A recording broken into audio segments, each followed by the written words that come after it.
Aditya films and music का audio video सबसे पहले देखने के लिए लाल बटन दबाकर चैनल को सब्सक्राइब करें और बेल आइकन को दबाना ना भूलें।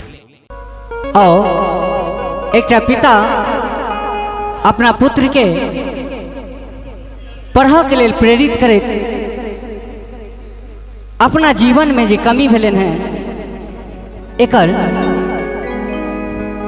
प्रस्तुत करे छन और कहे छन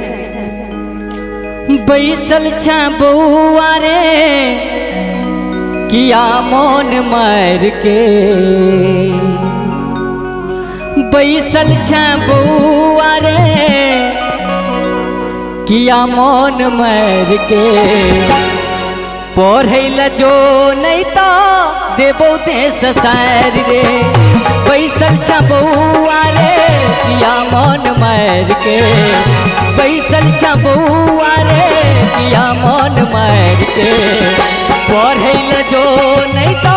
देबो देश सार के, पढ़ैल जो नहीं तो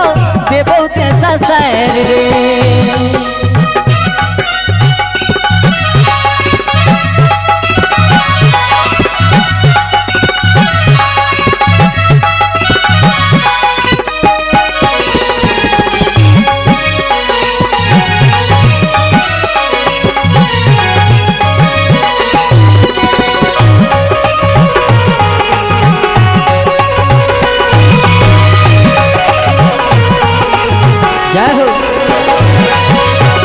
एक तो सतावे हमरा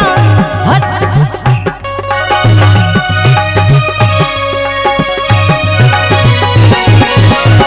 एक तो ठकाई छी हम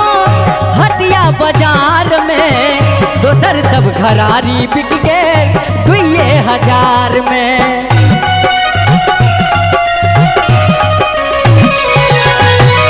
एक तो ठकाई छी हम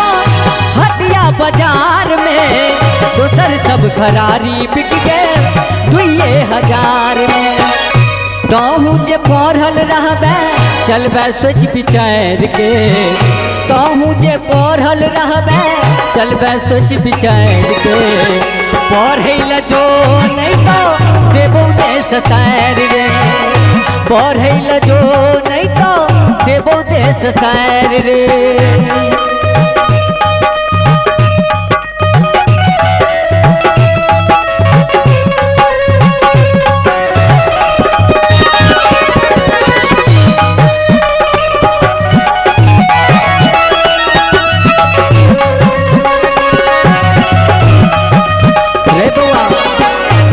जो न पढ़ेला स्कूल जब ही तब न कुछ सीखी,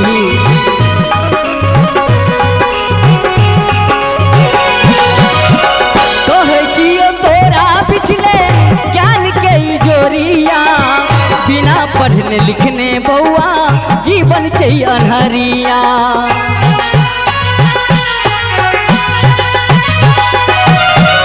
कहे जियो तोरा पिछले ज्ञान की जोरिया, बिना पढ़ने लिखने बउआ जीवन चाहिए अनहरिया, कहे छियो तोरा पिछले ज्ञान की जोरिया, बिना पढ़ने लिखने बउआ जीवन चाहिए अनहरिया, बिना पढ़ने लिखने मनुष्य कोनो काम करे हुआ ताई है, तू अपना पुत्र के आग्रह करे छन सिखबै छन कि बउआ स्कूल जाओ ज्ञान अर्जन करू, कहे छियो तोरा पिछले ज्ञान की जोरिया, बिना पढ़ने लिखने बउआ जीवन चाहिए अनहरिया, दुनिया के देखबे तब तो बउआ दुनिया के देखबे तकने आँख पसार का, पढ़ैल जो नहीं तो देबो देश सार रे, पढ़ैल जो नहीं तो देबो देश सार रे, बैसल छ बउआ रे किया मन मार के, बैसल छ बउआ रे किया मन मार के, पढ़ ससैर रे पढ़े जो नहीं तो देबो दे ससैर रे।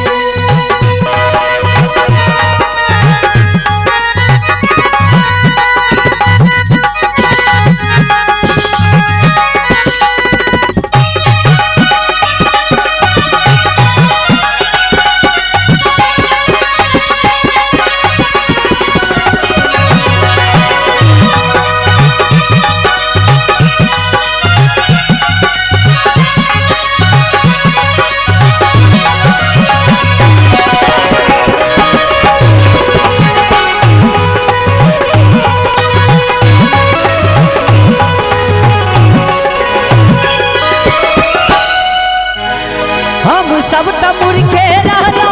गरीबी के कारणे, तू किया मूर्ख रहबे हमरा सबके कारणे।